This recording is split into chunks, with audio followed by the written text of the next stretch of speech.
This is Vinicius Cinta, and we're doing an interview for the Voces Oral History Project.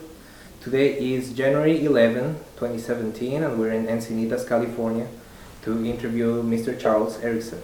Mr. Ericksen, thank you so much for agreeing to do this interview. So, as I mentioned, we're going to talk mostly about your involvement, collaboration with CCNMA, your involvement in the foundation, the creation of NAHJ, and any other anecdotes or recollections relevant to this topic, or anything you want to bring up. So the first thing I wanted to ask you is, so when you started Hispanic Link, in those years, what was your relationship with CCNMA? It was just part of the bigger, broader picture that CCNMA was probably the most active organization nationally and certainly in California, and we relied on them to work with them in finding people that would like to participate in where we were headed, which was to get get an overview of Hispanics in the media. So at that moment, who was your main contact there, or who are you working with? Or working with, that would be Frank Cotorobles Newton, who was a principal one, and he was the one that we did a lot of talking and coordinating and planning to get a national association of Hispanic journalists. So, do you recall who came up with the idea of making a national association, or how did the idea come about? Okay, the idea came about through conversations we had with a guy named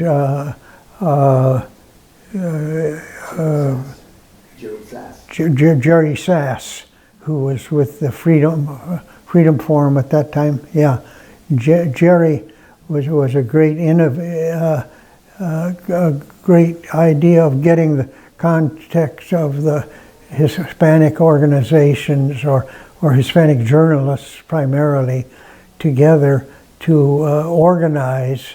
And initially, I think Jerry was talking about all minority organizations and Black, Hispanic, and what other groups were just barely getting born about that time. But it was mainly through NAHJ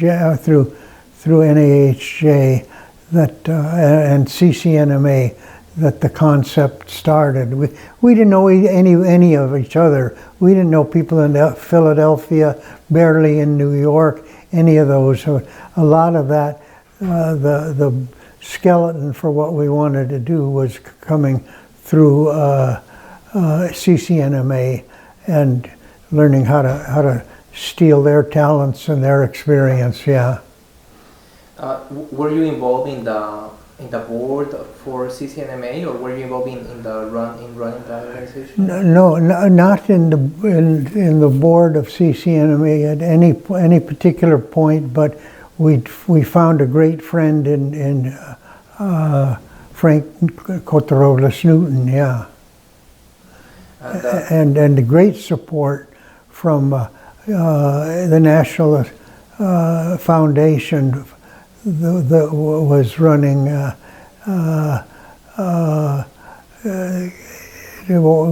was the name of that one? I know you remember the organization that was funding us. Well, the Gannett Foundation. The Gannett Foundation, yeah. They through Gerald Sass, who was at that point their head of their education program, as I recall it, he had this concept that Hispanic groups should get together, particularly in the media, and it initially started with all groups getting together, and then and none of the groups liked that idea as much as dealing specifically with Hispanic organization. Yeah.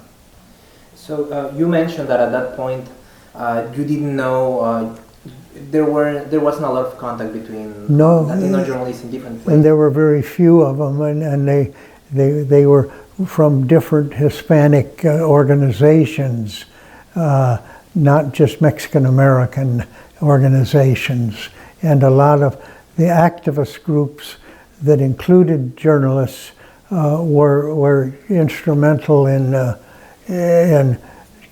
the concept that where we would argue with Jerry and everybody and each other as to what kind of an organization we should have. Yeah.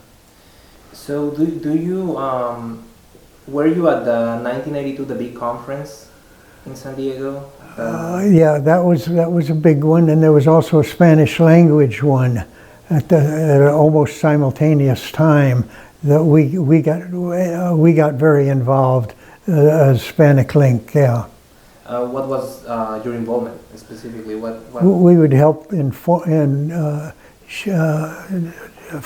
shaping them, forming them, inviting people to participate, and generally getting to know the Puerto Ricans and the Chicanos and the Cubanos and all the different groups. Yeah. So. Get to know each other. Okay. So after the 1982, there was a founding committee formed to create a new. Yeah, they were like quarterly meetings, as I recall, that we would meet in different cities with other Hispanic groups. Yeah, and a lot of them activist groups, because there weren't any real journalism groups. So there were some that might be putting out a magazine or doing something specific in their area. So how was the founding committee selected? How were the people for the committee picked? They were sort of self-selected by who was doing something, mostly in newspapers, or that might be a columnist. A few might be putting out a weekly column. Some might be doing a TV show or a radio show or something like that. We just sort of, who do you know? And through that we found people that were both knowledgeable and interested. So were you involved in picking in helping design the committee? Identifying people, yeah.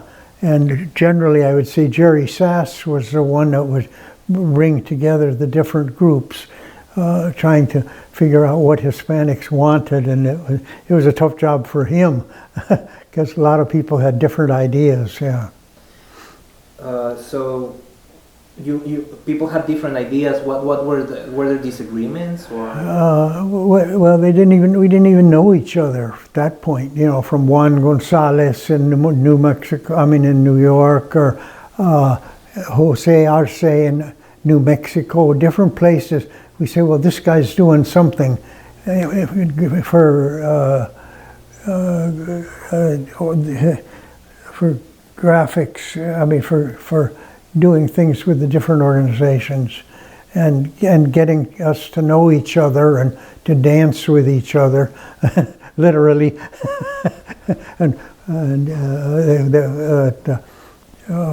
Whose name did I just mention? Juan. He could dance all night, man. Juan, and very cordial for the most part. Everybody, yeah. We had to do some battle with a Washington D.C. group of PR people that were working for the federal government or that of the. They wanted to take it all over, and we eventually told them you can't, and pretty well squeezed them out. Yeah, but they wanted to control it, and that was kiboshed. Yeah. Somewhere along the way, as journalists survived, and they died eventually. Yeah. So, when you mentioned a little earlier, there were like meetings that you Yeah, they were held in different parts of the country. And Frank probably participated in all of those, and I imagine you got all that information that we'd meet in one part of the country, and then we'd go to New York, or we'd go to, trying to think of, there were different cities around the country that I'm sure Frank tuned you in on. Yeah. So when meeting, so why were they held in different cities? What was the purpose of shifting the location? Just bringing together who in some role were active as journalists in whatever city we went to, or where we knew there was a Hispanic organization like LULAC or others that we wanted to get their involvement, participation, and input. I'm trying to separate, and maybe you can't, the activism, the activists versus the journalists, and there's a real mix there, a good, very important mix, that the activists played a major role in a lot of those early days. And we would invite the president of LULAC, the president of these different groups, to play leading roles in getting the communities together, and inviting participation of people who wanted to wake up the Hispanic community. Yeah. Okay. On that note, what was the? You said that they contributed a lot of people involved in Oh that. yeah. So what type of contributions? What was their? They helped in shaping it, informing it, and deciding what were the issues that we had to deal with. Hispanics defining their own issues. Mexican American primarily at that point. Didn't pay too much attention to the Cubans, about zero at that point, except the Cubans were having some political input at that point to change it to an organization much different than it eventually emerged. Different in what way? Well, Cubans were still hung up on Cuba and the income and very political DC kind of stuff, and interest in self-interest, where these journalists that got together were all interested in journalism and giving Hispanics a role, and an important role, and wiping out any political stuff that was on the fringes there, out of Washington or federal government. A lot of some of the Hispanics who were activists in other kinds of Hispanic organizations. Yeah. So on that same topic, so were there any maybe tensions or disagreements about the activist side and the journalistic side? Oh yeah, we had a Cuban from Miami. I'm trying to think of his name. He was the second president of NAH. Guillermo Martinez. Yeah, what is it? Guillermo. Martinez. Was that? God, I'm terrible. Yeah, he was very, very much focused in on Cuban things and things like that. And Juan Gonzalez sort of appeared. I don't think very many of us knew Juan at any time, and then we quickly learned so many of the things he was, like a good dancer and dancing all night. He was with the Young Lords then. He was with the Young Lords. Yeah, oh, that's right. Yeah, he was with the Young Lords, and we, as our own news service, Hispanic Link, was very active in trying to go to both East Coast and West Coast things, but we were mostly familiar at that point with West Coast, with LA, with the various groups that came out of CCNMA. Yeah. And how were those? I don't want to call it tensions, but those disagreements or those. But how were they negotiated? Just different focuses, but I think overall, through Frank Newton, we came together and And Frank was an interesting guy in that he had no real journalism background at that time. His major was primarily, or his degree was in health, and I don't know how CCNMA eventually got Frank involved initially, because he had no experience in media. But he was a better writer than some of the reporters. He's a magnificent contribution of bringing us together, and did a great job of solving arguments that might be male, female, might be a variety of things at that point. Yeah, and most of them were male, but the female voice was very definitely there, and quite different in some ways. Can you tell me more about that specifically? Yeah, the females seem to find real problems with some of the things we were doing, and they end with Frank. At one point, they tried to get Frank fired because of a bill of $26 or something that one of the women wanted, and he didn't approve it, and so it was amazing. That was about the only real internal battle, was when Frank was there and was with a few women, one working for the New York Times, one working for, I'm trying to think who else, I'm trying to think of her name. And they of that particular group that had its own agenda,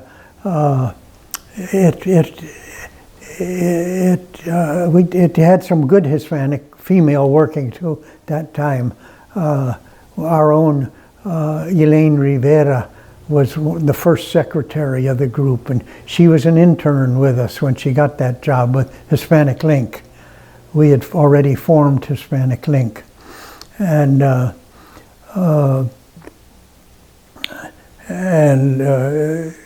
don't know whether that I guess that's not a major thing, but it was very present because there were some very strong, positive females in the group too, mostly males, but both male and female, yeah.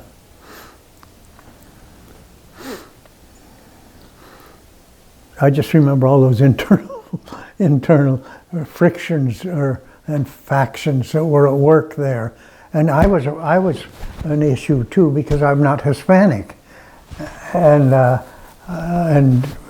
had, and yet they said so this had to be an organization of Hispanics, period, so then they took to me and said, well, okay, Charlie. You define Hispanic so that you're included. And that's what happened.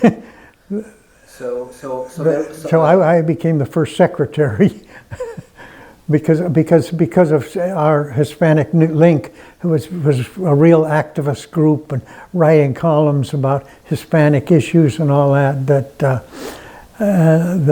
I became a very integral part of the group that was activists, I guess I'd say, and that was saying we gotta get more voice for Hispanics, and we got to get more money. We got to do. These are all the things that Frank had to sort out. Yeah.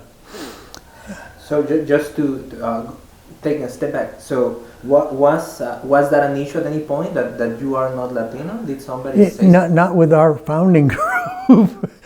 Because I was a member of the founding group, and I would bring it up, or anybody could, but none of them said, "Oh no, Charlie, you're more Mexican than most people," and they just said, "You figure out how to make yourself included," and that was about it. Because we were the most activist group at that point, and mostly southwest and focused. We didn't know too many. Only one or two names came up from Miami or from New York or places where, and but some very key players of ours were were from those other groups, yeah. But it was mostly Mexican American. Going back to this, the relationship between CCNMA, which kept going, and NAHJ. Yeah. Was there any resistance by CCNMA or other local organizations? Oh yeah, there was very strong resistance by CCNMA with Frank, the LA Times, who had just become a reporter after during the era when Ruben Salazar was murdered, but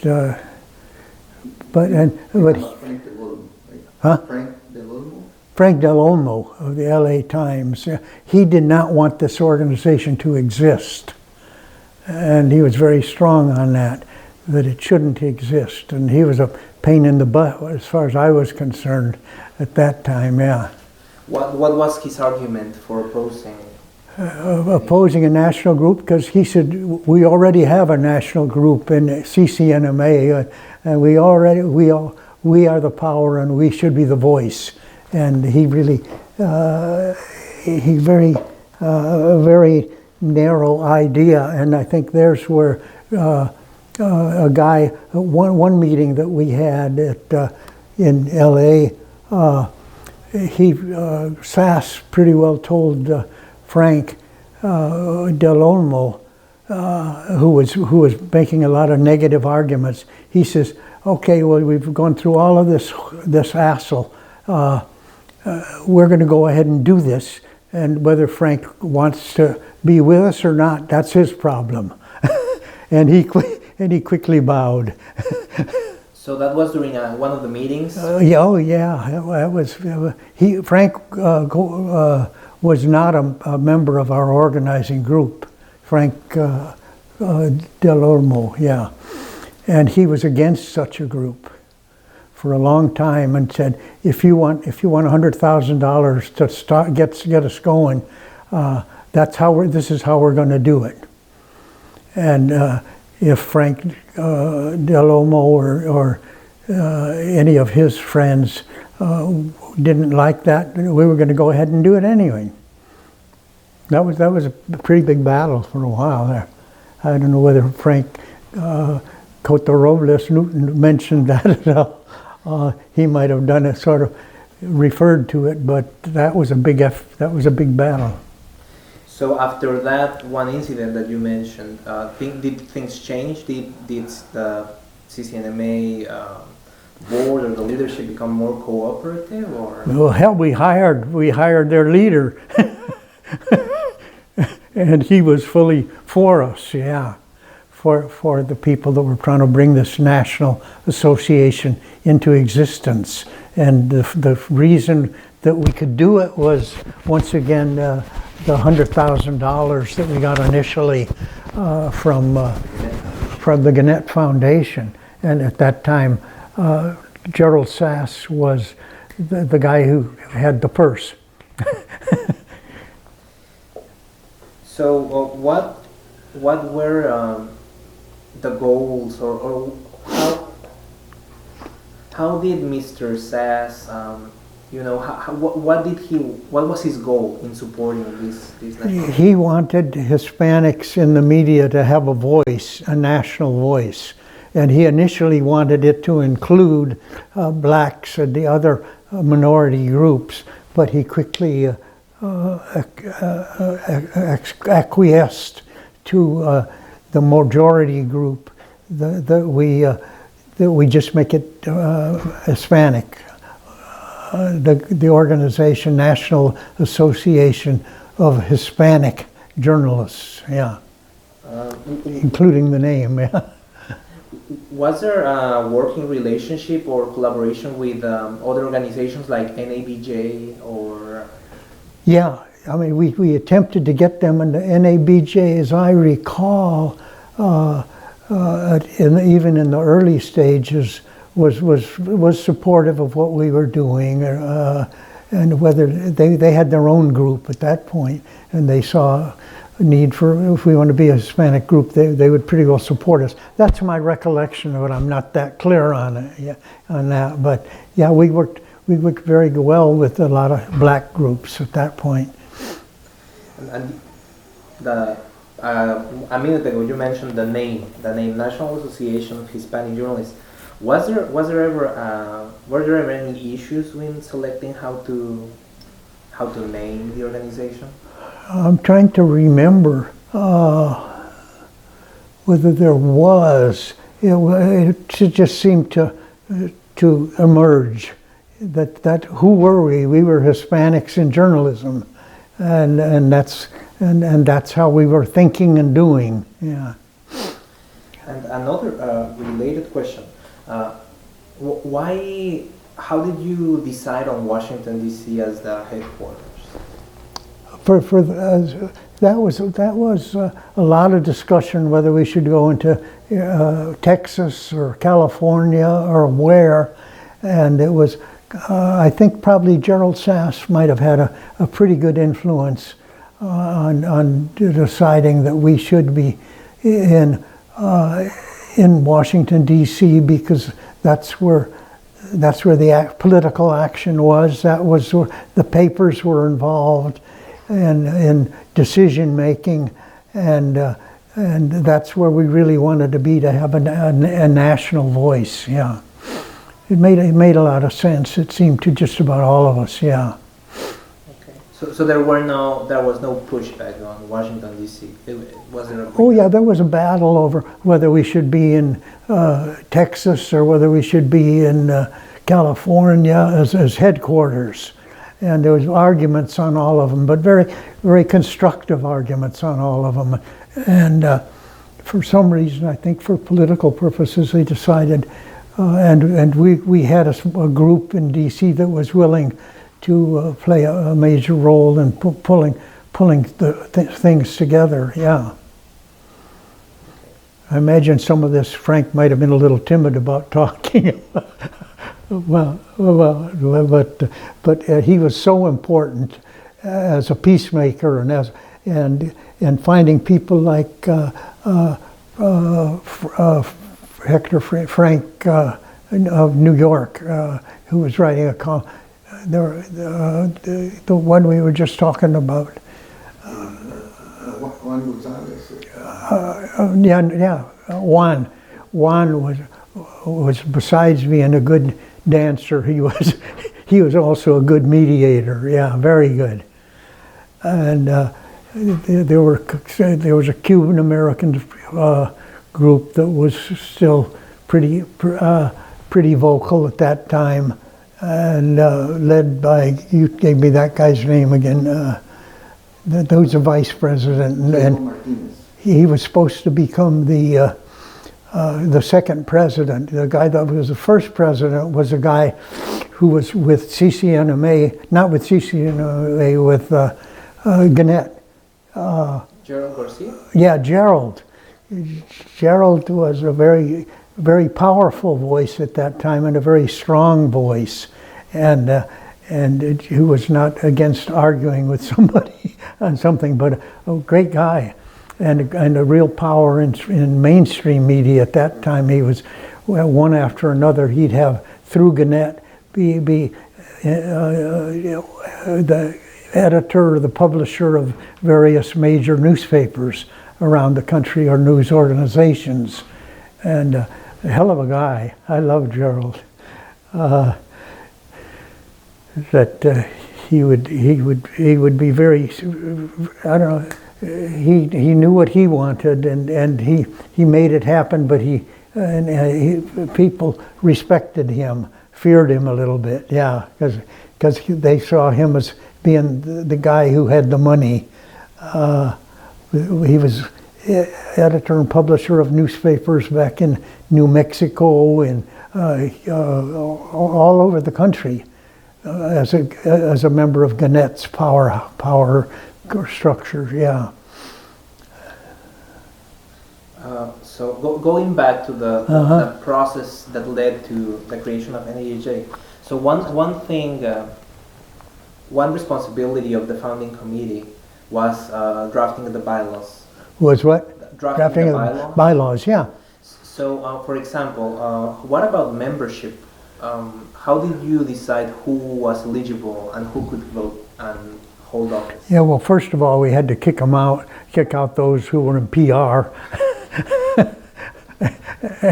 And those were some in Chicago, in D.C., and that they had to be, I don't know, it was full or at least major source of income would be they would be journalists, Hispanic journalists.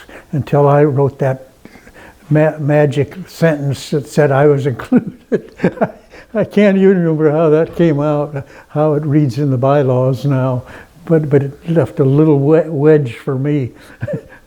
So that was rewritten or reworded or? Well, we were not redoing it, we were just doing it. Yeah, just making. Well, Charlie's been on the committee that put this group together. Charlie's got an active group that's speaking very openly on Hispanic issues, and for them we can't just exclude him.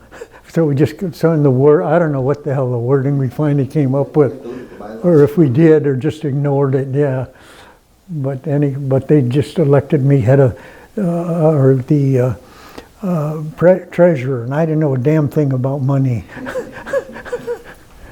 So you were the first treasurer?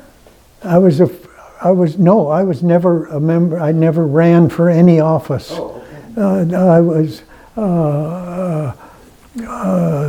But I was working very closely with Frank Cotoroles Newton. I was working with, I guess, a lot of people that had the same motivation we did, and we weren't selfish about anything. We just wanted to get a good group going. I think everybody was appointed that first year. Oh, they didn't have elections. What? Oh, okay. So the first officers were appointed. Yeah. Okay.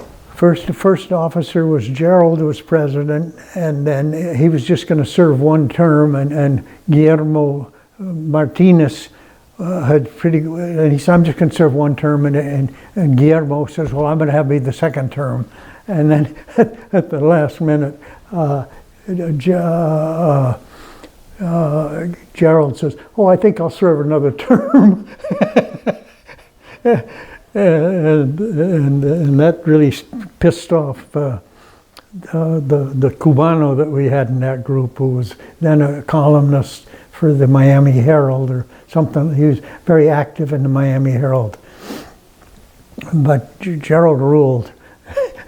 Gerald got his way. And I think it was a way that satisfied very much our funder, yeah. Because you had to respect Juan Gonzalez, you had to respect Frank Newton, and other people who kept their eye on the goal. And there was not that much friction among our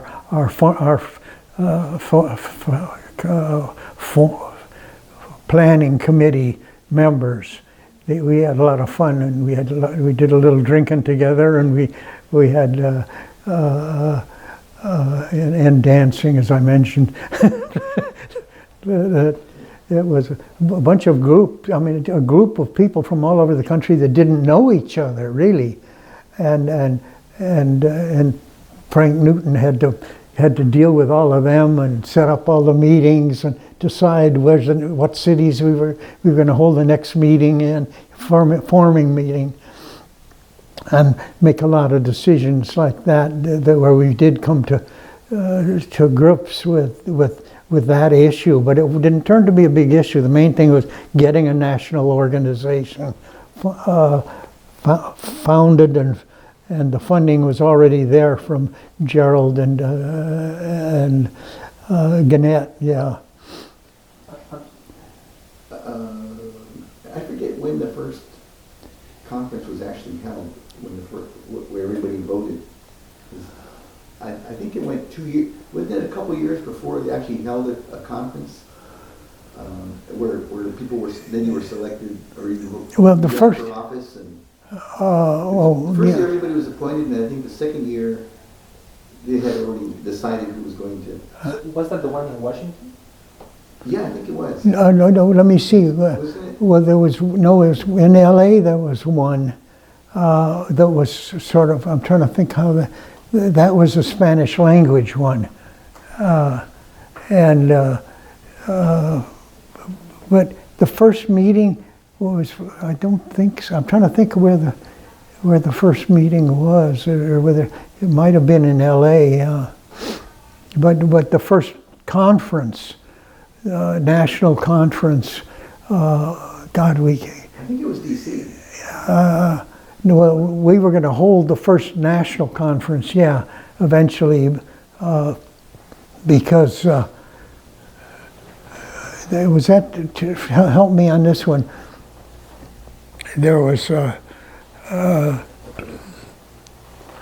of the conference itself, somebody else backed out. Was at the second conference where we were going to do it in some other city, and then they couldn't do it, and so they gave Hispanic Link with 6 weeks to go the pleasure of putting it all together in 6 weeks, because we were the only real active group with staff, and we did it, and it came off pretty good. So that was the one in Washington? Yeah. Okay. Yeah.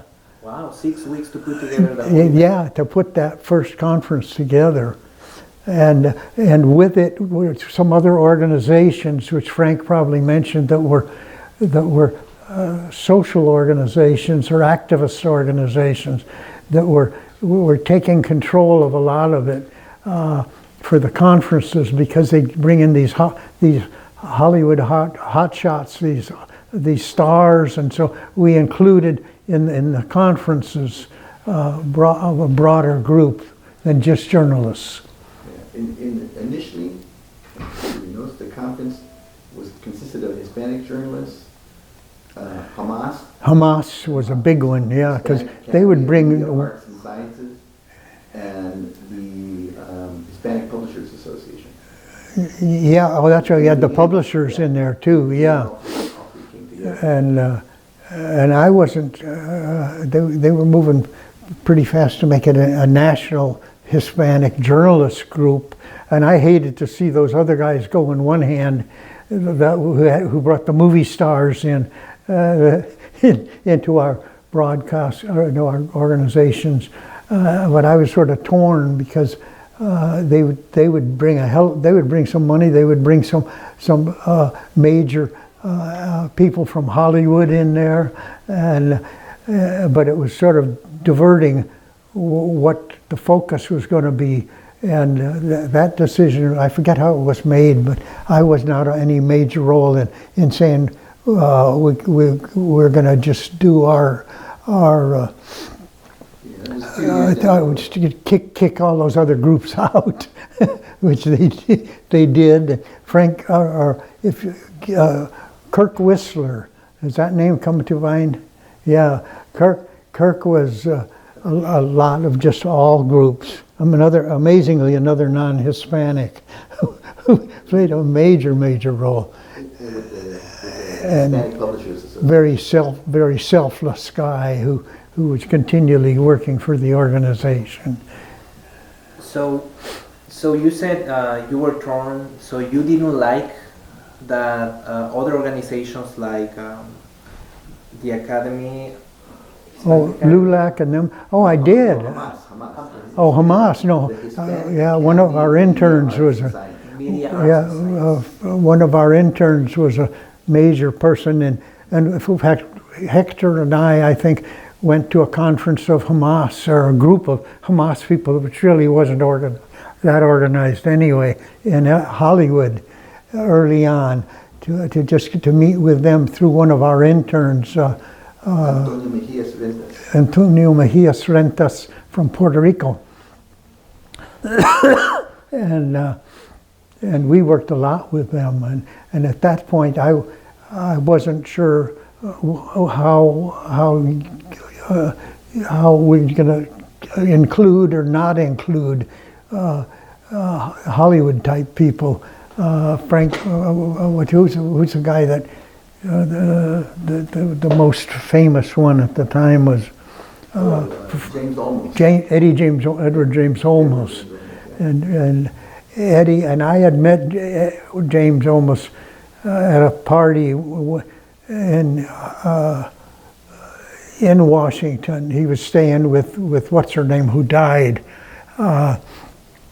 What's her name? Whose husband was Jewish, and but she was very active with Hispanics in Washington D.C. Oh God, what's her name? But she was wonderful. But we did. That wasn't a huge problem at that time. It was just figuring out how to do it and to keep all them out, which they weren't very happy with, some of them. But it made sense by what we named our organizations. You can see that we had to get them out, because one of the workshops I put on in that first group was I brought people like Reader's Digest and a bunch of Hispanic or broad national organizations that could do that. And I had a workshop on how to get yourself published in these kind of organizations. And in the room next to me was Edward James Olmos, I think, and another guy. And I only had about 2 people show up for mine. And everybody was over there where the stars were. And they packed that other room, and I had about two people coming into my group. That was part of the problem. Everybody would go see the stars, and nobody would go to the Yeah, they wanted to go see Eddie Olmos. They wanted to go see, what was her name, who won all kinds of awards, the actress who died not long ago. Chubby Gal, she was always a maid. Every damn movie she was ever in, she was a maid. Yeah, I remember. But we had a lot of fun with it. I have to get back, but you guys keep going. Okay, Somebody told me that's smart. Don't lie. Whether it's good for you or not good for you, it just let it hang out there, and overall the balance is pretty good. Yeah. But yeah, we had a wonderful time forming the first couple of years. And at one time I mentioned, and I don't know whether Frank mentioned, about the women that tried to get him fired. He never. You gotta ask him about that, over like a $24 bill that he refused to say is legitimate business, and that finally forced him to quit. He just didn't want to put up with that bullshit anymore.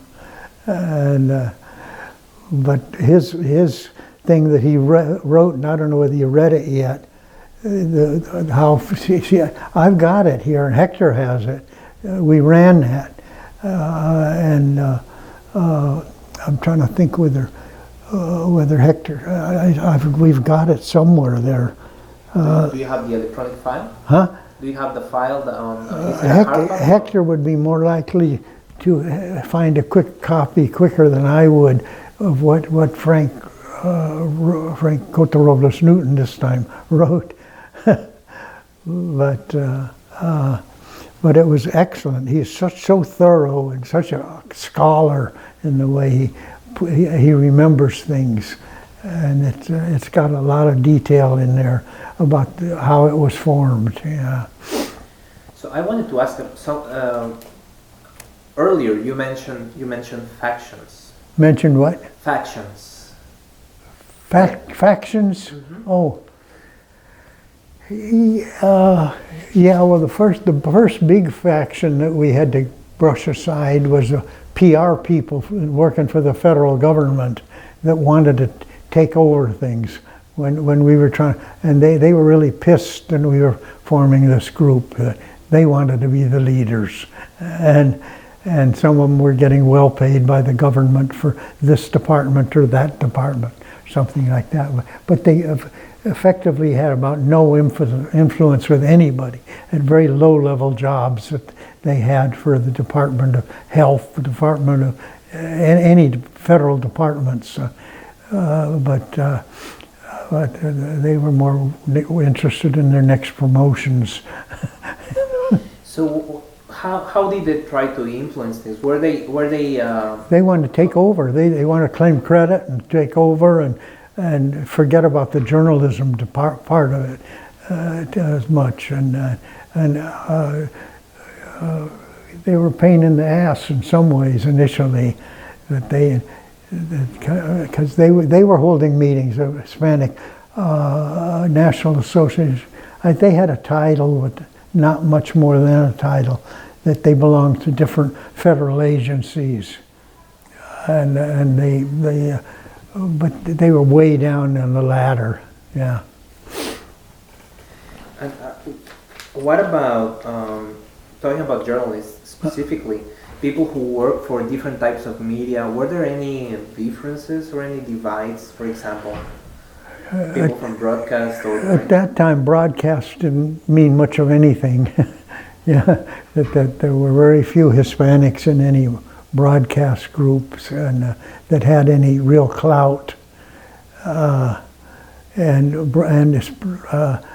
Spanish language media had no power at that point. You know, Univision was a speck at that point. Yeah, and there were some good people that have since come along and developed through their own. Who's the one that wrote the book and does a weekly show?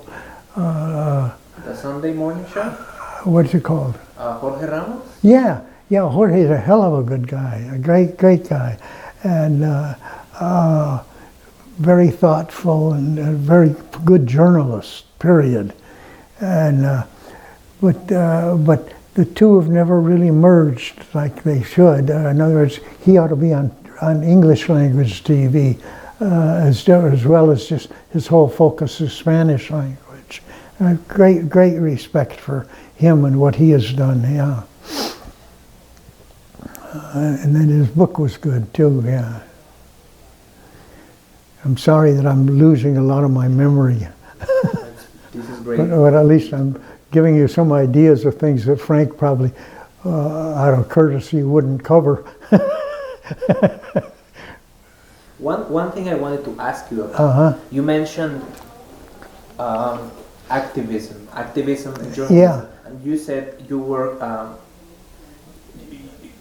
you, if I understood correctly, you were interested in giving a voice. Oh yeah.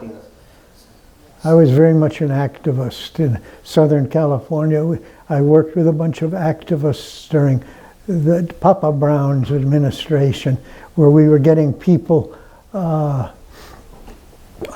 a guy named Phil Montes, who was one of the guy who taught me so much, who was with the national, let's see, what were the various jobs. Phil was a guy who, like me, was in the Korean War, and a plane crashed with him in it and some other guys, and he was the only one who lived. And he spent about almost a year laying on his back in a hospital bed. And he made one stupid mistake by marrying his nurse, who was a bitch. She was Italian, and I say, because she hated me too. When I'd go, Phil became the Western Regional Director of the U.S. Commission on Civil Rights, and he just retired, and he's in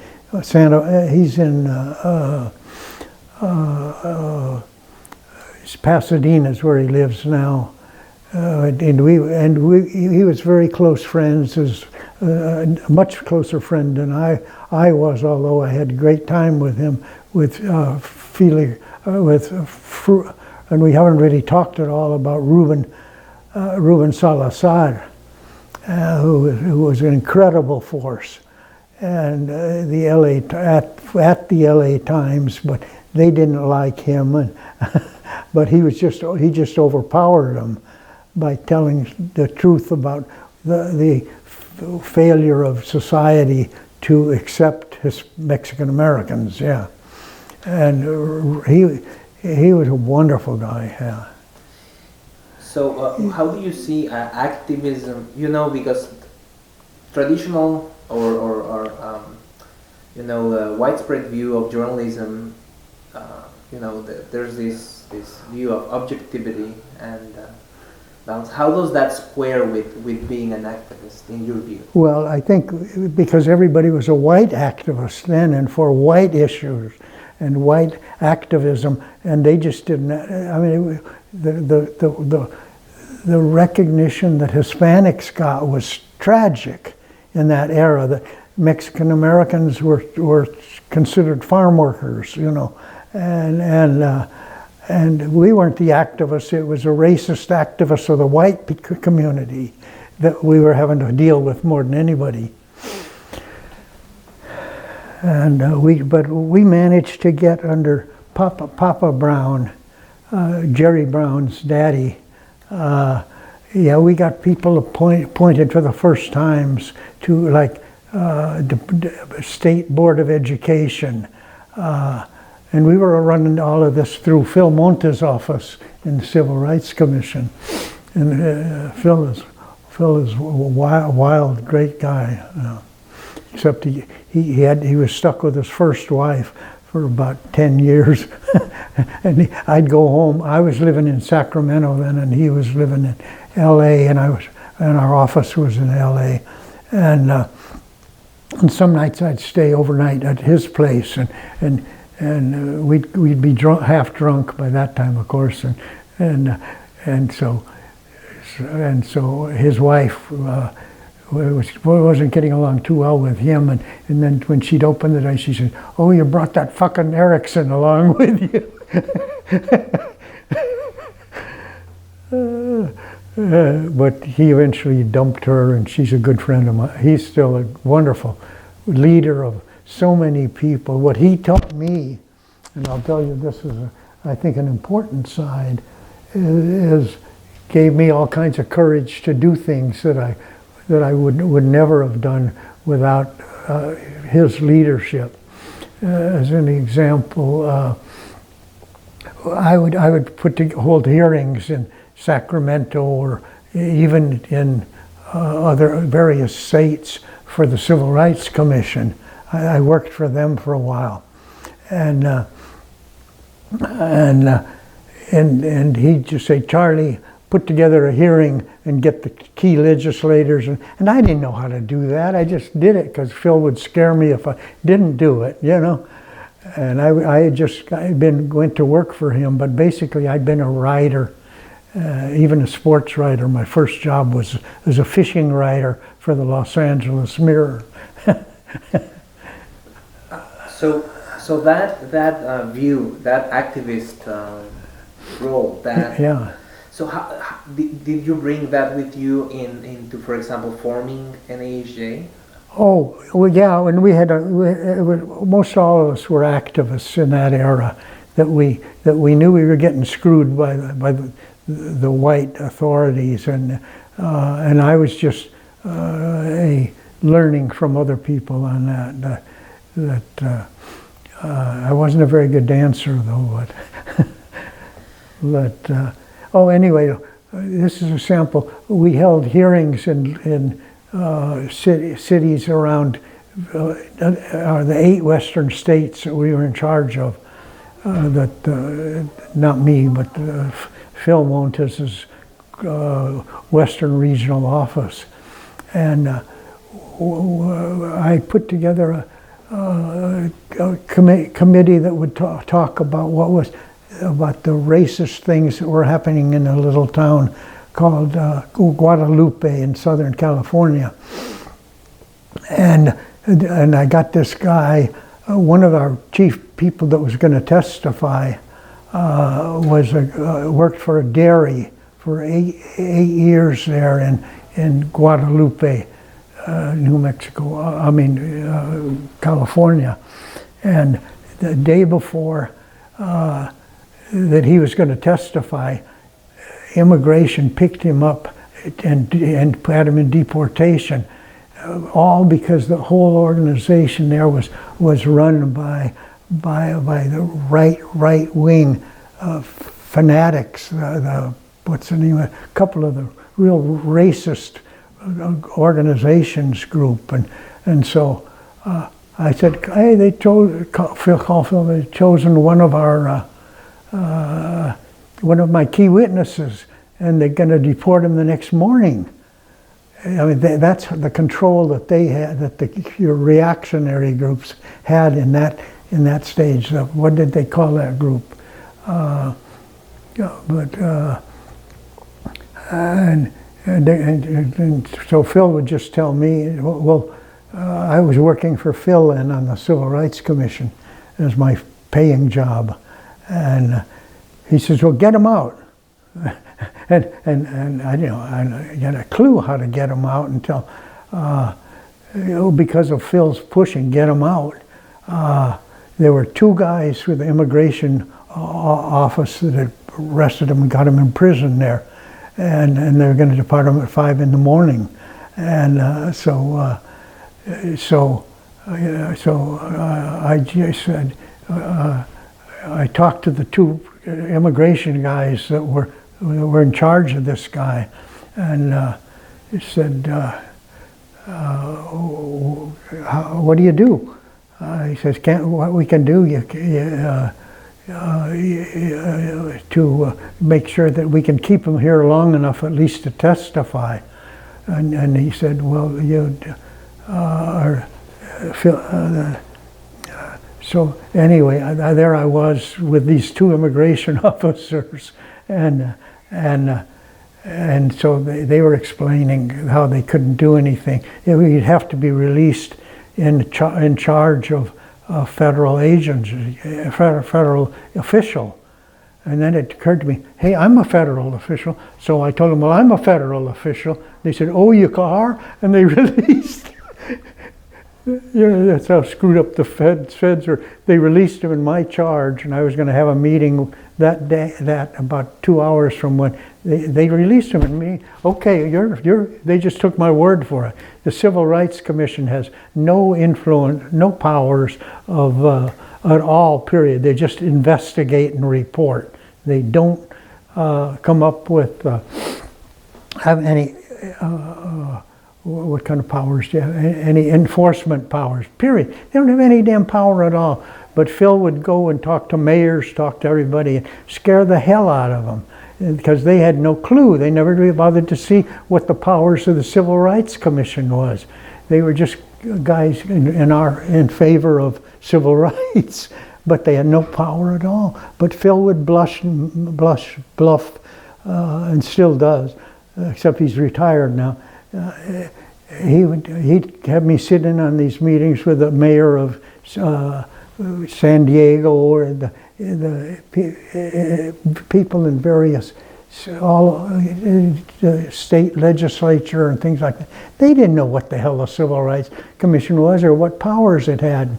And Phil, unless they ask you, Phil would say, unless they ask you, just assume you have power.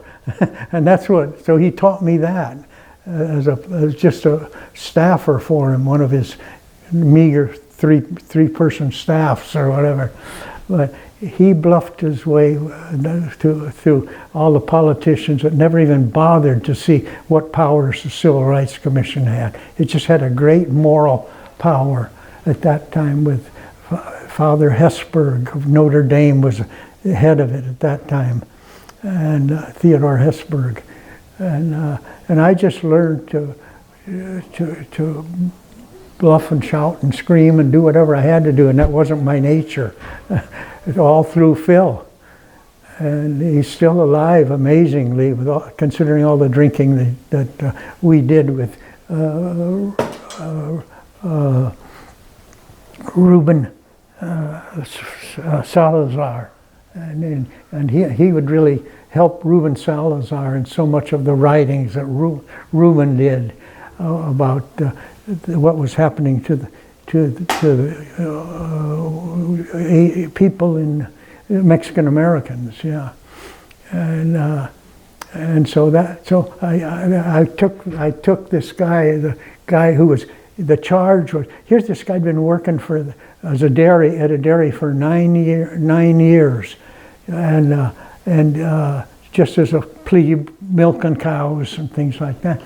And then I'm trying to think of the name of the damn group, the right-wing very racist group, and they're still around to a degree, but they've lost a lot of their power or influence, I should say, over the last years. But if you ever have time to talk to Phil, you gotta do it, because he's an amazing guy at what he accomplished with an organization that has no power, because nobody knew that they didn't have any power. So I drove this guy, I'm trying to think of his name.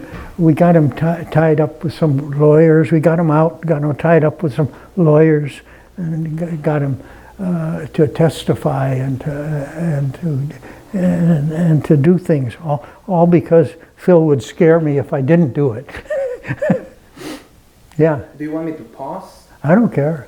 You shut me up whenever you want and tell me what to do. But let me know if you want to take a break at some point. I just love the power that Phil would use that he didn't have, you know. And he'd shout down mayors, he'd shout down people. When we're going to hold this hearing in what was the town in Central California, the Civil Rights Commission was going to hold this hearing, and all the local leaders, the cops and everybody, oh, you can't do that, the Mexicans will riot, you know, you can't do it. And they're the most passive group you could ever imagine, because they're all farm workers, and they were all controlled by farmers. So I remember the one instance when they were saying, "Oh no, you can't hold a hearing here. We can't take the risk." And Phil would say, "Really? You think the Mexicans are going to riot? It's going to be that terrible? Oh yeah, you can't do it." And he says, "Well, give me your phone. I'm going to call the marshal's office and bring in a bunch of marshals to sit in on this hearing." And they panicked. "Oh no, don't do that." It was all, and when we held we can't call them hearings, they're meetings, and for the Civil Rights Commission, because we were just a research body exploring things, and we found one of the cops there in a closet taping, and outside our hearing room taping. Listening in, and they could have just walked in. Nobody could tell. They could have done it. But yeah, we found the guy hiding inside the closet, writing down everything that went on at our what we called meeting. We can't vocally say it's a hearing. It's not a federal hearing. So somebody was in the closet writing down everything? Yeah, a cop from that city, but they panicked, and I'd seen Phil tear apart, you know, mayors, everybody. Do you remember what town or city it was? That was Guadalupe. It was Guadalupe. Okay. Yeah, and we have a report published on that too. The Civil Rights Commission does. Yeah. So where does Mr. Montes live right now? He still lives in Pasadena with a new wife. He's had her for quite a while. This one, she's great. She's as crazy as Phil is, but Phil was so responsible but he taught me totally. I became a student of his to learn how to deal with federal bureaucracy and my own, with the Civil Rights Commission itself. Phil would, when the Republicans got elected some years ago, and they were going to come to take a look at the Western Regional Office, which was Phil ran, and he'd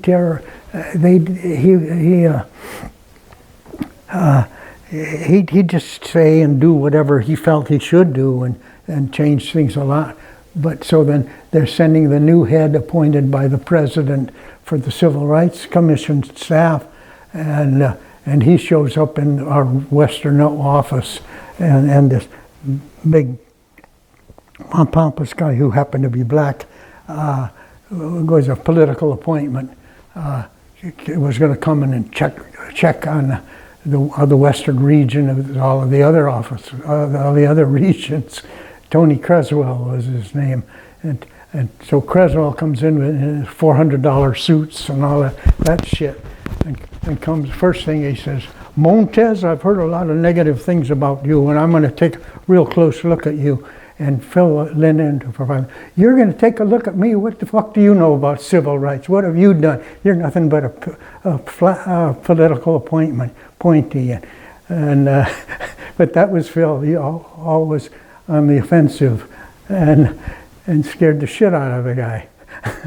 And then I think he was he the one he took down to a whorehouse in Tijuana to get him? No, that was another one. Another black appointee, Republican appointee. He got him laid at Tijuana. I don't know how many of these things Phil will tell you. He may be very open. But it was wonderful working for Phil and working in the Western Regional Office and not working in the federal office. But although I did get appointed head of the Commission's press agency for a year or two until I quit. Yeah. How was it being on the other side? So doing press for agency. Being press for who? So how was it being on the other side, like doing press for a government agency? Well, we were pretty about as liberal as you could be as a government agency, the U.S. Commission on Civil Rights. And we had people like Father Hesburgh of Notre Dame running our group. And we had a lot of, the first thing I got told by one guy there in the Civil Rights Commission was, when I said, well, what do you really do? And he says, well, we just provide the bullets. I forget how they worded it, but yeah. And there were some great people on the commission in its staffing in its early years, and then it became totally political, maybe 20 years ago. Yeah. So I'll do a quick pause here. Well, then I'll get back on what you're asking questions on. I get talking about recollecting some of these great adventures I had there. And they're amazing. And my poor wife had to put up with all that shit, you know. Hector, you met here, he was born in the village, and the second kid was already on the way, because in the 2 years I was living in the village, yeah. We got married pretty soon, and her mother was against the wedding, of course, because she said, that gringo, and she spoke Zapotec, not much Spanish. That gringo's going to take him away, take my daughter away, and I'll never see her again. And that's pretty much what happened. Yeah, I brought her up, and we were married 43 years before she died of cancer. So, okay. Going back to whatever you want. Go ahead. Go. I'll try not to interrupt you. No, don't worry. One thing we were discussing was the balance between activism and journalism. So how did you see the role of an organization like NAHJ? Like what were they supposed? What would you say would be the mission of an organization like that? To report honestly, like Philippe, maybe I better get a glass of water, yeah. Do you want me to get? Okay, so going back to NAHJ. Oh, okay. And what was, when especially when drafting the statement of the mission statement or the statement. Yeah. Of purpose, what was the core role, the goal of the organization, and how how much of it was activism? You know, that kind of thing. Well, it depends on what you call activism. To us, it was just telling the truth, just like Rubén did through all of his writings. He did things that the LA Times, was really reluctant to run when he was a writer and then a columnist. And Rubén had gone to Korea, Korea, I guess that's the right war, for him. And Rubén had been all over the damn place for the LA Times and done some magnificent, honest reporting about the condition of Mexican Americans in the United States.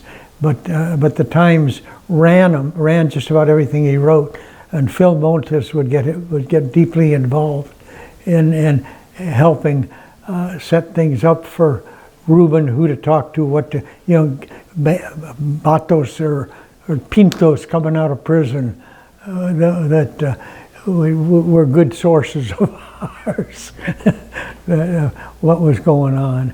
But it was just, so I don't know whether that answers your question, but as press was just so, what's the word?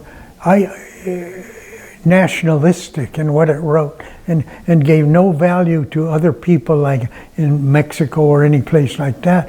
Everything that white politicians write was the truth, and they just showed that all that Mexican Americans were people working in the fields, and there were some good organizations, good groups going on, and they were making a hell of a contribution to the United States in so many ways, and that wasn't getting reported at all.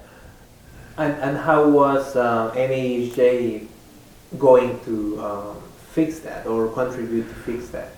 Well, we wrote about it. I mean, we had, particularly Juan Gonzalez was an excellent writer. All the stuff he wrote about injustices against Latinos, and he was a very liberal guy. And he wrote until just somebody recently just said he's no longer writing for. He was doing a weekly column for the New York Daily News for years, and he's written books, and he did a couple of things that turned into movies, and been a magnificent chronicler of what's, and there's a movie out that he was primarily writing. I imagine you can find it somewhere, but you got to see it. It offers a perspective. It didn't become a bestseller by any means, but a perspective from an honest perspective of the condition of Mexican Americans in the United States. Yeah.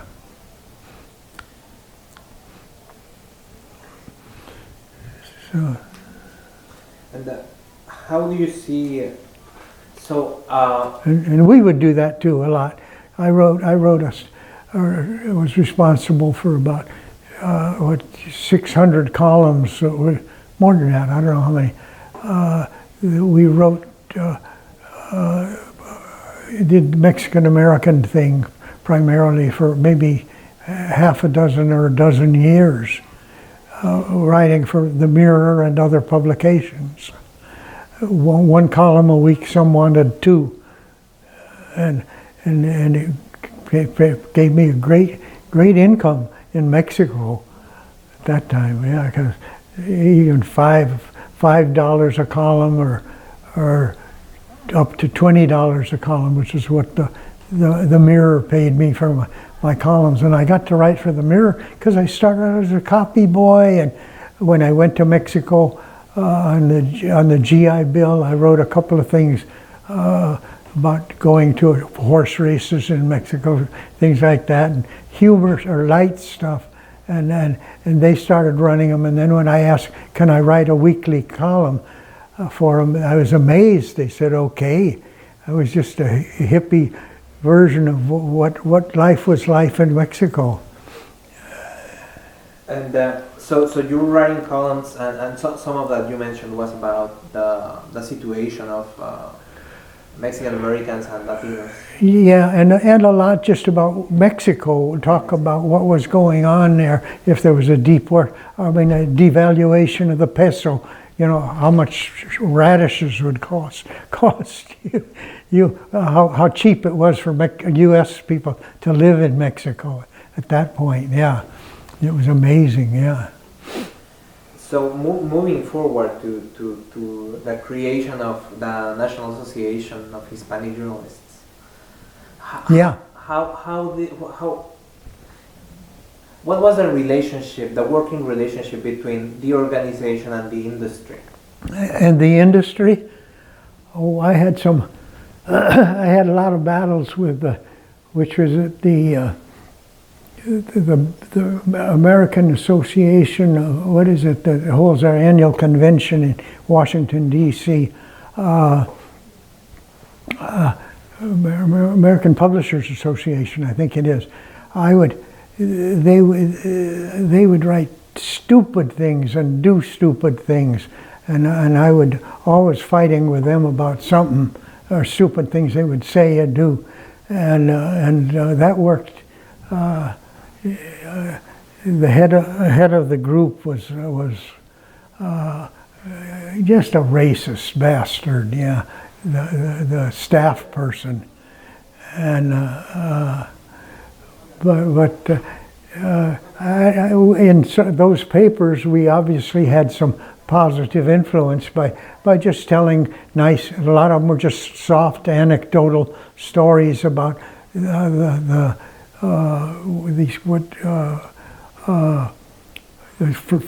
floating gardens of what's floating? Where the floating gardens outside of Mexico City? What's the name of it? That used to be their big promotion. One of the places they promoted a lot, like Acapulco, the floating gardens of Xochimilco, is it? Oh yeah, yes. Yeah. And I just said it was a big mud puddle, and that it is. That's all it was. It was just a big tourist trap, you know, and it caught all kinds of hell from because apparently I was having an impact just with my silly little weekly columns that the industries like employment. I mean, not employment, but right.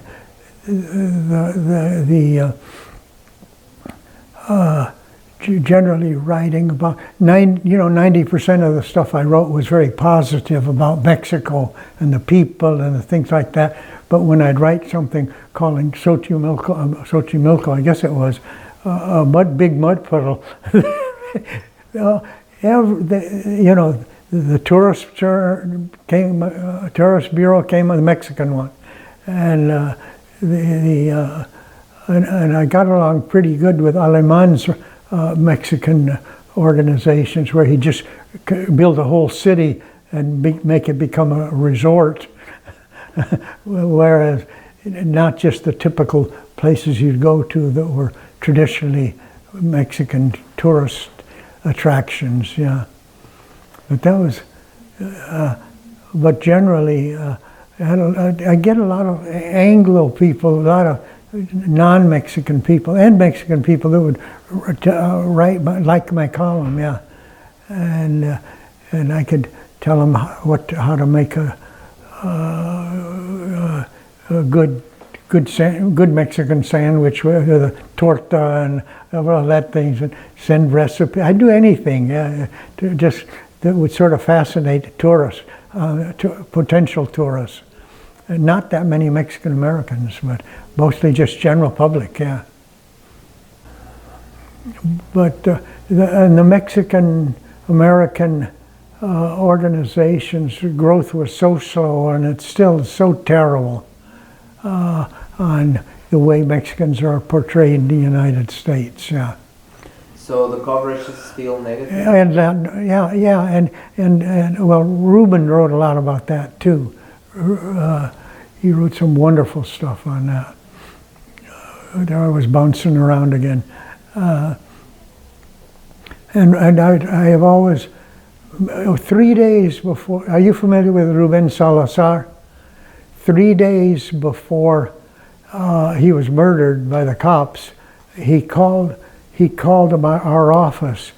Phil Montes was on a trip, and I talked to him, Ruben, which I would do fairly often. And he said, I want to go on record as that they're out to get me. And I forget how I worded it, but I've been quoted on that in papers since then. And I would try to probe, what about, what do you mean by they're out to get you? And at that time, we weren't thinking so much about he was going to be assassinated by the cops. We were just thinking they're going to plant dope on him or do something to make him look bad. And and so we talked a little bit and that was on a Thursday, I think, and Phil was coming in that Saturday. So we got together the following Monday in of all places, Olvera Street, with Phil, me, Ruben, and one other guy who was fairly activist, and he talked about that he really was. He thought the established cops and people like that who hated him were gonna do something to destroy his credibility. But we weren't thinking of his life at that time. And then, the following Monday, I think it was Monday, that he got killed by that deputy sheriff, which and most of the East LA headlines were that he was assassinated by the LA cops in the East LA papers, which was true. But they eventually held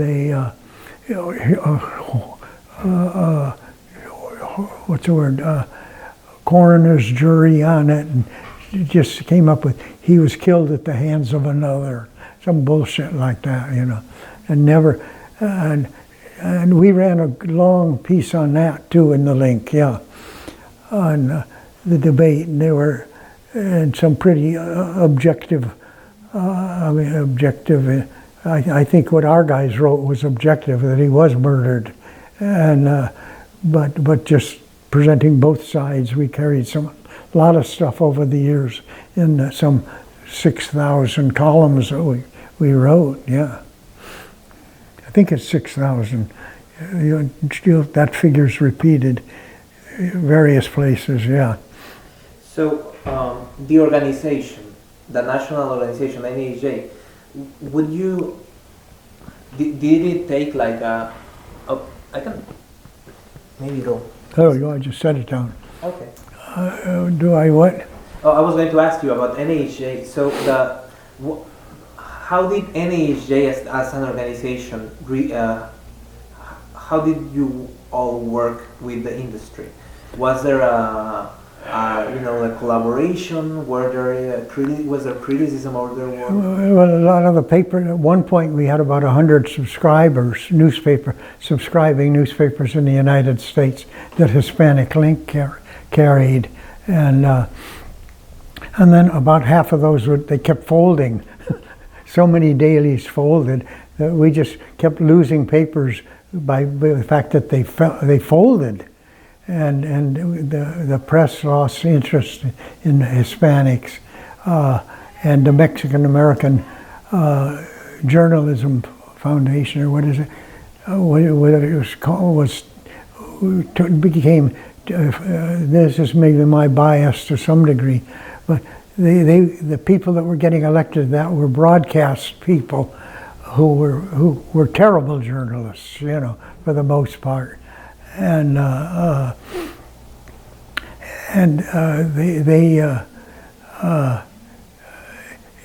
so I went to one there, which probably it's got reports on somewhere, where the first it was a national convention, and they asked me, and wasn't your gal. Maybe it was, to get up and just say something about the old group, and these are the founders, and hello, and first thing they did was give awards to the all of the people that got elected were broadcast people who didn't know how to write a paragraph, you know.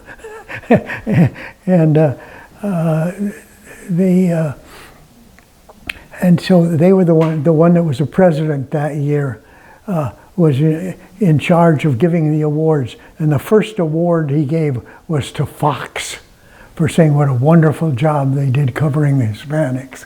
And I grabbed that microphone from him. I was just supposed to just nod and say hello, and said, that's the biggest lie I ever heard. That's outrageous that they should cost one of the worst news organizations that in the nation as far as treating Hispanics, and they give an award to Fox of all people, and so that stirred up quite a stir for a while there, and but it was just little old me standing up there taking the microphone away from the guy. I wasn't even supposed to do that, and so we went till about 4 in the morning with different people coming and reacting to, and it was covered in the press quite a bit too, not the mainstream press, but the real press. The black guy that writes, he's on TV a lot now. At that time he was a reporter mainly. Yeah, he did a fairly long story on this old guy Charlie quoted me and put down that I said what a bunch of phonies they were that were running the organization at that point. And just this time they just had the election and elected a good guy. Hector will remember his name. He was from Mexico. He was from Washington D.C. And in broadcast, who really created some very, very solid journalists who were Mexican American, mostly female, yeah. Although he himself was gay, which was another nice thing, yeah. What's his name? Hector will remember it in a minute, yeah. And when he ran, my dog Mocho did a commercial for him saying support him, and it was Mocho. And he loved it. That was the best commercial he had, and he won handily, yeah. He's a very, very honest, committed guy who did so much in training other journalists, mostly in the broadcast field, because that's about all you got now. But a couple of females that were very good, yeah. And they're still there, yeah. Speaking of what happened later, you know, as time went on with NAHJ, do you think the goals that were set for the organization were accomplished? Oh no, nowhere near. The papers are still basically writing stuff that reads like you could tell a white guy wrote it right away, yeah. And there's what they write about Latin America, there's no really good reporting coming out of Latin America, and not that I read all that much of it anymore. The New York Times does a pretty damn good job of covering Latin America, and a few other papers. L.A. Times, who does an excellent job, and I'll take credit for that because two of our former Linkies are editors at the L.A. Times now. Five of them all writing for the L.A. Times, which is where I started as a copy boy at their afternoon paper, yeah, at age 17, 18 maybe. So you don't think? I think it's what's a decent word to use there? Of course, they just don't have the staffs covering Latin America or anything internationally now. And so many of the papers now, except the New York Times, which shows a bias that I appreciate. And we've had a lot of writers we've had ex-Linkies go to work for Wall Street Journal, New York Times, all kinds of papers that got their training the link way, the way we taught them to write things, and a lot of them are still working. A lot of them aren't. They've gone into PR, or they've gone into something where they can earn a living, because so much false journalism has collapsed. Yeah. So this is a legacy of Hispanic Link, and the people who work there. But not that we're in any way responsible for it, but a lot of good people that did work with Hispanic Link went on and stayed working at various papers, became columnists, did a variety of things. And we've got a lot of stuff in writing on that I hope Hector can find, yeah. But going back to NAHJ, yeah. How do you think, Its leadership has been very spotty since then. And it's in part due because they just didn't have the money to do things. There weren't that many jobs for Hispanic. Hispanic became out of vogue with the mainstream print press, certainly. And a lot of the good little magazines folded, and it's just not, there's no, it's hard enough to get a job on a newspaper now, or to get a job doing serious reporting in print. There's not that many people around doing it on Hispanics anymore.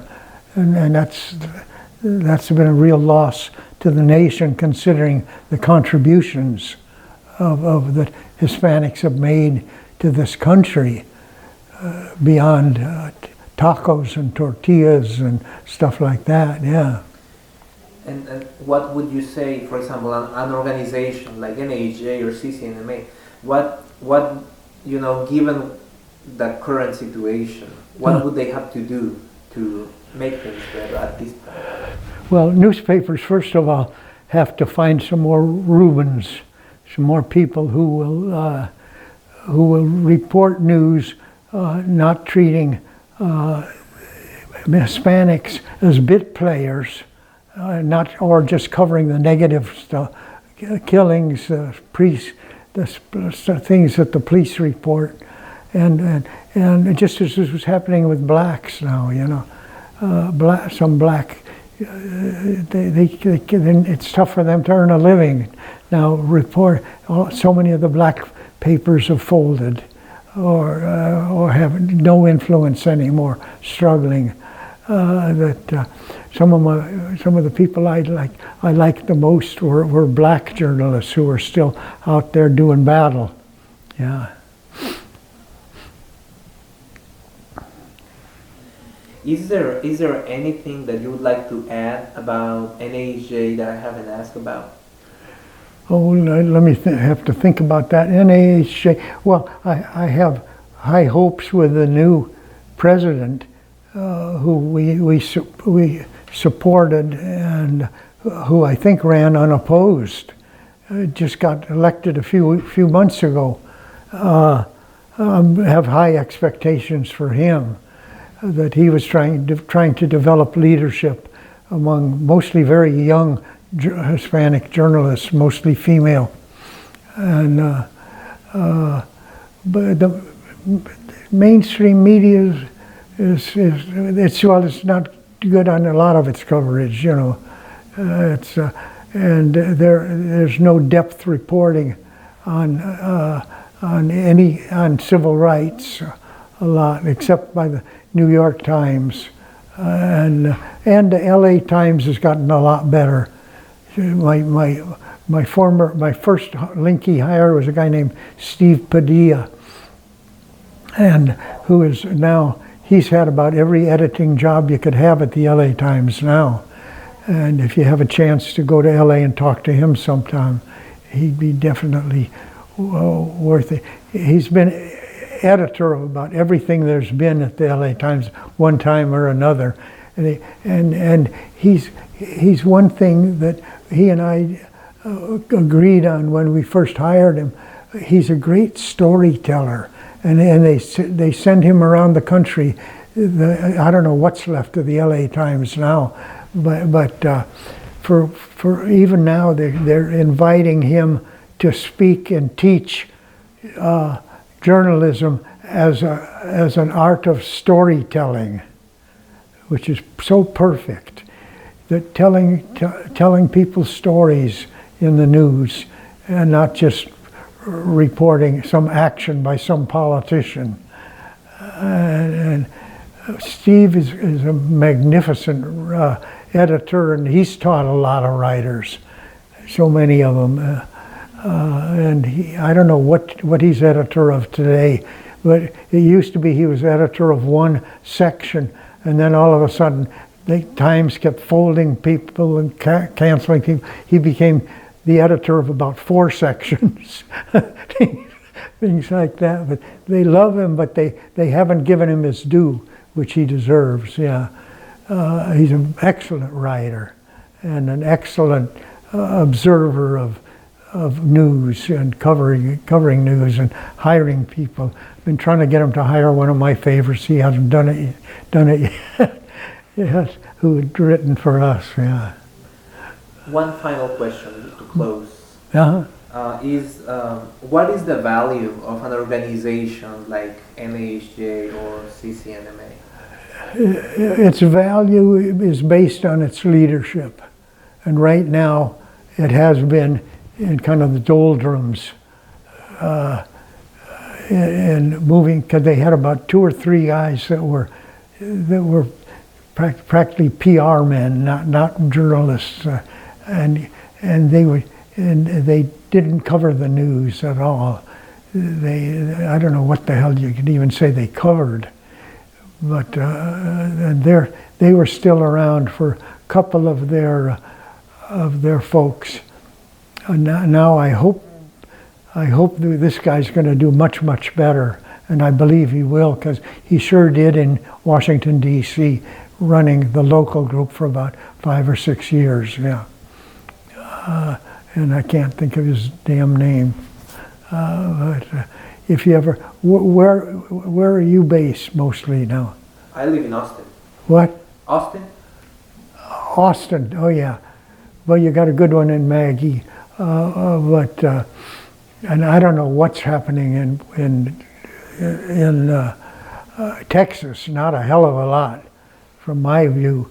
And the Times has 3 or 4 really good writers, female and Hispanic, who've done superb job of reporting actually what's happening with regard to Hispanics. But for the rest of it, I don't see it that often to really give it any kind of a fair assessment of it. Yeah.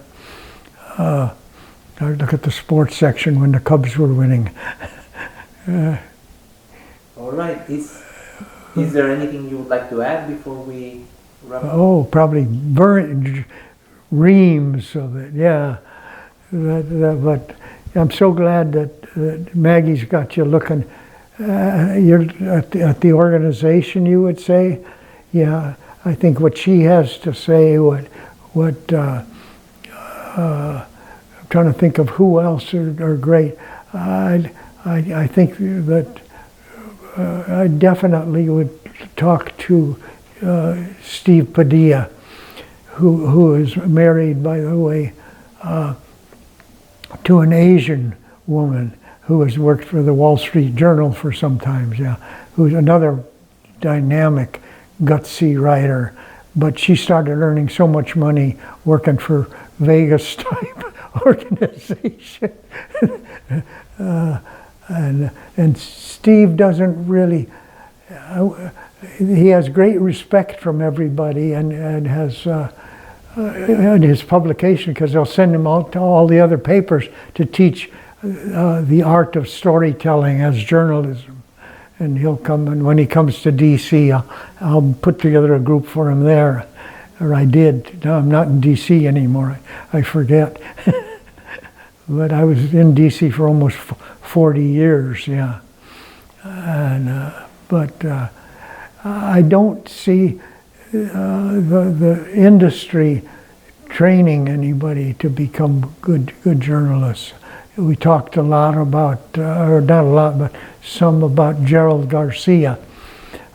Gerald, we'd had, the NHJ has its Hall of Fame, you know, and I nominated a guy who had been ignored for a long time. What's his name? Gerald, the other Gerald. Gerald Garcia, is that the one who helped get the money first time with Gannett? Gerald, the first president? Huh? The first president? Yeah. The first president was Gerald Garcia. Yeah, it was Gerald was great, but he was so far out in front of the industry that they got tired of him, and so he and at one point I nominated him to the Hall of Fame, and some staffer said something pretty stupid about a young person, that he just threatened he was going to withdraw his nomination. He didn't want to be nominated. And so we had to spend half a day talking him back into it, but he did. Another thing with Juan Gonzalez,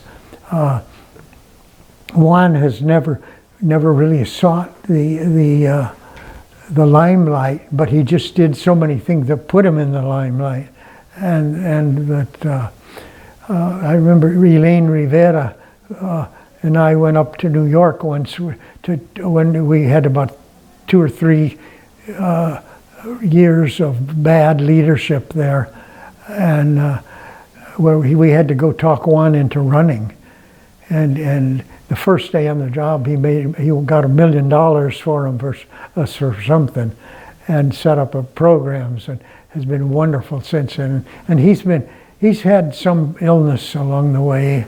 We're all getting old and getting ill, but Juan is a guy who would be a wonderful person to give you an assessment, and out of New York and nationally. The guy is so gutty and so strong, yeah.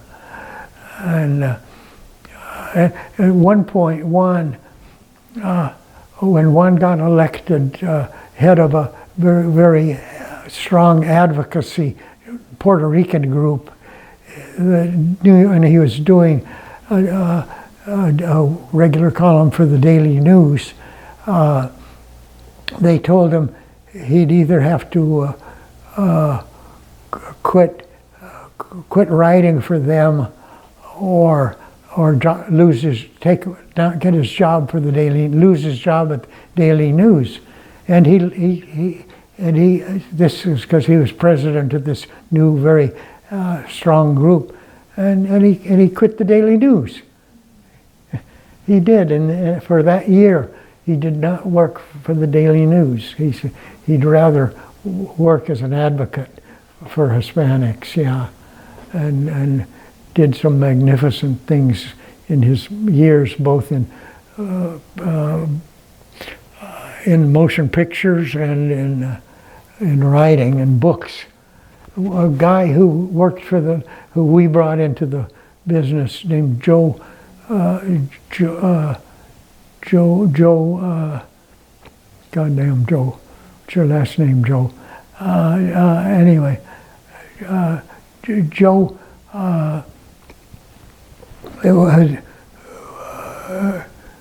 went to work with Juan, and they wrote a book on focusing on minority employ,